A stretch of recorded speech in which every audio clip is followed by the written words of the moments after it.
नमस्कार, मैं सपना ठाकुर। आप देख रहे हैं लाइव न्यूज दिल्ली। आइए रुक कर लेते हैं लाइव न्यूज दिल्ली की सुर्खियों की ओर।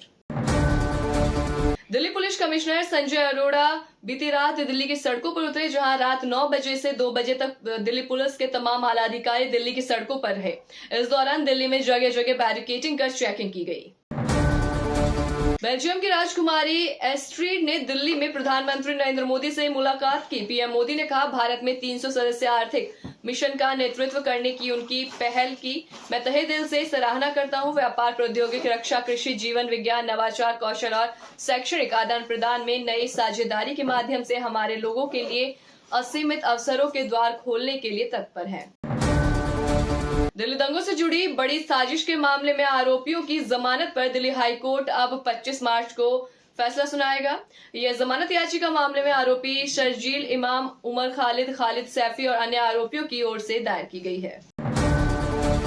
बीट सरपंच की हत्या और धनंजय मुंडे के इस्तीफे पर एनसीपी एससीपी सांसद सुप्रिया सूले ने कहा कि मैं इसकी निंदा करता हूं। उन्होंने पहले दिन ही इस्तीफा दे देना चाहिए था। उन्होंने अपना इस्तीफा देने में 80 दिन लगा दिए। हम राजनीति नहीं कर रहे हैं, हम न्याय की मांग कर रहे हैं, हम लड़ाई जारी रखेंगे। कृष्ण अंधाले ने कहा है, कोई उसे छुपा रहा है। कांग्रेस नेता राहुल गांधी 7 और 8 मार्च को गुजरात दौरे पर जाएंगे, जहां वो जिला से लेकर राज्य स्तर का कार्यकर्ताओं और राज्य के सभी नेताओं से मिलेंगे। अगले विधानसभा चुनाव की तैयारी के लिए बैठक भी करेंगे। कांग्रेस का अधिवेशन 8 से 9 अप्रैल को गुजरात में ही होना है। प्रयागराज में सपा के पूर्व एमएलसी वासुदेव यादव को विजिलेंस टीम ने गिरफ्तार कर लिया है। आय से अधिक संपत्ति के मामले में जॉर्ज टाउन स्थित घर से वाराणसी पुलिस ने उन्हें गिरफ्तार किया। यूपी के मुख्यमंत्री योगी आदित्यनाथ ने समाजवादी पार्टी पर हमला बोलते हुए कहा कि ये पार्टी अपने मूल उद्देश्य से भटक गई है। डॉक्टर लोहिया ने कहा था कि सच्चा समाजवादी आचरण और आदर्श का पालन करता है। उत्तर प्रदेश के मुख्यमंत्री योगी आदित्यनाथ ने सोमवार को कहा कि विपरीत परिस्थिति में निर्णय लेने का सामर्थ्य विकसित करना बड़ी चुनौती होती है और विपरीत परिस्थितियों में धैर्य से काम करते हुए चुनौतियों का सामना करने को तैयार होना पड़ेगा। जब कोई काम हम लीक से हटकर करते हैं, तभी वो लोगों के लिए स्मरणीय बन जाता है। ग्रेटर नोएडा पुलिस की नॉलेज पार्क पुलिस ने लॉरेंस विश्नोई के नाम से होटल संचालक से रंगदारी के लिए धमकाने के आरोप में 4 लोगों को गिरफ्तार किया है। पकड़े गए आरोपियों ने होटल संचालक से 2 करोड़ रुपए की रंगदारी मांग रहे थे। सपा के विधायक अबू आजमी ने औरंगजेब पर अपने रुख के बाद मचे हंगामे पर सफाई दी। उन्होंने ये कहा कि मेरे शब्दों को तोड़ मरोड़ कर दिखाया गया है। औरंगजेब रहमतुल्लाह अलैह के बारे में मैंने कहीं नहीं कहा जो इतिहासकारों और लेखकों ने कहा है। दिल्ली हाईकोर्ट ने पूर्व जूनियर राष्ट्रीय कुश्ती चैंपियन सागर धनखड़ की हत्या के मामले में पहलवान सुशील कुमार को जमानत दे दी है। दिल्ली की पूर्व मुख्यमंत्री और विधानसभा में नेता प्रतिपक्ष आतिशी ने कहा, हम प्रदर्शन नहीं, इंतजार कर रहे हैं। प्रधानमंत्री मोदी ने कहा था कि 8 मार्च को 2500 रुपए की पहली किश्त आएगी। उन्होंने कहा था कि ये मोदी की गारंटी है। हम इंतजार कर रहे हैं कि 4 दिन के अंदर महिलाओं को पहली किश्त मिले। प्रधानमंत्री मोदी ने गुजरात के अपने 3 दिवसीय दौरे के दौरान जामनगर में वन्यजीव बचाव, पुनर्वास और संरक्षण केंद्र वनतारा का उद्घाटन किया। इस दौरान पीएम मोदी ने वनतारा की अलग अलग सुविधाओं का भी निरीक्षण किया। उन्होंने सबसे बड़े पशु पुनर्वास केंद्रों में विभिन्न सुविधाओं के बारे में जानकारी भी ली। इसका वीडियो पीएम मोदी ने अपने यूट्यूब चैनल पर भी साझा की है। वनतारा 1.5 लाख से अधिक बचाए गए और लुप्त प्राय जानवरों को आश्रय देने के लिए बनाया गया है।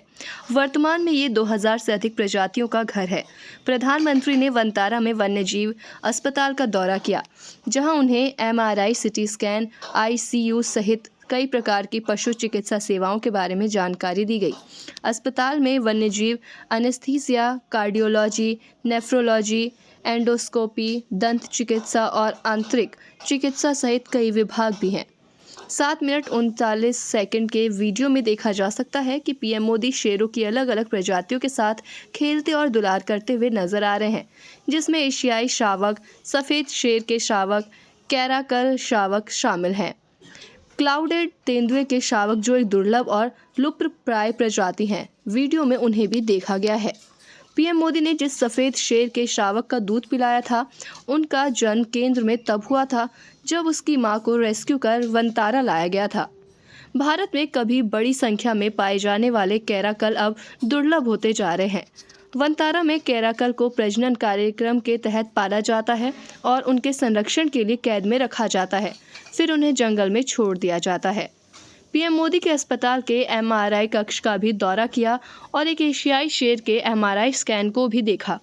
उन्होंने ऑपरेशन थिएटर का भी दौरा किया, जहां एक तेंदुए का इलाज किया जा रहा था, जो हाईवे पर कार से टकराने के बाद जख्मी हो गया था और रेस्क्यू कर लाया गया था। केंद्र में बचाए गए जानवरों को ऐसे स्थानों पर रखा जाता है जो उनके प्राकृतिक आवास के समान होते हैं। प्रधानमंत्री ने विभिन्न खूंखार जानवरों को भी करीब से देखा और उनकी सुविधाओं की जानकारी ली। उन्होंने गोल्डन टाइगर, सर्कस से बचाए गए 4 स्नो टाइगर, व्हाइट लायन और स्नो लेपर्ड को भी देखा। उन्होंने खुले में चिंपैंजी को भी देखा, औरंगुटान के साथ खेला। उन्हें पहले एक भीड़ भाड़ वाली जगह पर रखा गया था। उन्होंने दरियाई घोड़े और मगरमच्छों को भी करीब से देखा। इस दौरान वो जेब्रा के साथ भी टहले, वहीं जिराफ और गैंडे के बच्चे को भी खाना खिलाया। प्रधानमंत्री को हाइड्रोथेरेपी पूल का भी संक्षिप्त दौरा कराया गया, जिसका उद्देश्य गठिया और पैर की समस्याओं से पीड़ित हाथियों के उपचार के लिए है। उन्होंने हाथी अस्पताल के कामकाज को भी देखा, जो दुनिया का सबसे बड़ा अस्पताल है। उन्होंने डॉक्टरों, सहायक कर्मचारियों और केंद्र में विभिन्न सुविधाओं के संरक्षक के रूप में काम करने वाले श्रमिकों से भी बातचीत की। तो ऐसी देश दुनिया की तमाम छोटी बड़ी खबरों से जुड़ने के लिए देखते रहे लाइव न्यूज दिल्ली और साथ ही अपने खबरें दुनिया तक पहुंचाने के लिए हमारी वेबसाइट www.livenewsdelhi.com पर संपर्क करें। नमस्कार। अभी सब्सक्राइब करें हमारे चैनल लाइव न्यूज दिल्ली को और साथ में बेल आइकन दबाना ना भूलें। Live news Delhi.